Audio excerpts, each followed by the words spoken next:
هاي بنات، عاملين ايه؟ يا رب تكونوا كويسين. فيديو النهارده هيكون فيديو قصير عن ستيبس انا بعملها في يومي، وان شاء الله تقدر تفيد بعض الناس. وعنوان الفيديو بتاعنا وهو ازاي نبقى منتجين اكتر. في الاول خالص عشان ابقى شخص منتج اكتر بعمل حاجات كتير في يومي، بنتظم على عادات معينه بعملها كل يوم. اول حاجه تعملوها وهي اول لما تصحوا من النوم حاولوا تقوموا من على السرير بسرعه، ما تفضلوش قاعدين على السرير وتفضلوا ماسكين الموبايل ومن فيسبوك لانستجرام لتيك توك لكل الكلام ده، لاني لاحظت كل ما بفضل قاعده على السرير وماسكه الموبايل ببقى كسلانه اكتر، وبعد ما بخلص ببقى فعلا مش قادره اقوم اعمل اي حاجه. تاني حاجه تعملوها هتفرق في يومكم جدا، وهي لازم في نهايه كل يوم تكتبوا كل الحاجات اللي انتوا عايزين تعملوها في اليوم اللي بعده. مش لازم تبقى حاجات كتير، بس تكونوا كاتبين حاجات فعلا هتقدروا تعملوها، حتى لو حاجات قليله. يعني مثلا انا بعد ما سبت الشغل او استقلت من الشغل بتاعي بقيت منظمه يومي هيمشي ازاي. اول حاجه مثلا اول لما بصحى من النوم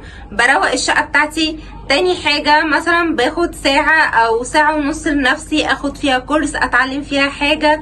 تالت حاجة مثلا اقف مع ماما شوية اشوفها عايزة مني ايه، يعني بساعد في البيت عموما. رابع حاجة وخامس حاجة وهكذا على حسب بقى كل مسؤوليات كل بنت. والموضوع ده حقيقي هيفرق معاكم جدا ان انتوا تكتبوا كل حاجة انتوا عايزين تعملوها من اليوم اللي قبله، تبقوا صاحيين دماغكم متقسمة ومترتبة انتوا هتعملوا ايه في اليوم. تالت حاجة لازم ابقى محددة لعقلي ان انا مثلا كل اوقات معينة انا ليا بريكس او استراحة. يعني مثلا كل ساعة انا ليا 10 دقايق، او كل عدد ساعات كبيرة انا ليا مثلا ساعة راحة. وحقيقي الموضوع ده هيفرق معاكم جدا ومش هيقلل من انتاجيتكم خالص، بالعكس ده هيزود انتاجيتكم وهيخليكم قادرين تعملوا حاجات اكتر.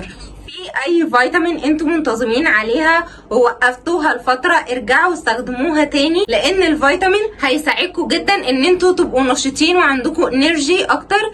الموضوع ده بصراحة فرق معايا انا شخصيا. كنت باخد مالتي فيتامين، كان ده تحت طبعا استشارة طبيب، ولما باخده بيدي جسمي طاقة وبيدي جسمي نشاط، وبصراحة الموضوع ده بالنسبة لي انا فارق معايا جدا. وفي نهاية الفيديو عايزة اقول لكم ان عادي جدا كلنا بيجي علينا اوقات مش قادرين نقوم من على السرير، مش قادرين نعمل حاجة. فعادي لما ندي لجسمنا ولنفسنا ريست مثلا يوم في الاسبوع ما نعملش فيه اي حاجة، ده شيء طبيعي وبيمر على كل الناس، وكل الناس حقيقي بتعمل كده. لكن في الايام العادية نحاول نبقى نشيطين ومنتجين اكتر. وبكده اكون خلصت فيديو النهارده. اتمنى الفيديو يكون عجبكم، واتمنى فعلا تكونوا بتستفادوا من الفيديوهات بتاعتي. هستنى دعمكم وتشجيعكم ليا. يلا باي باي.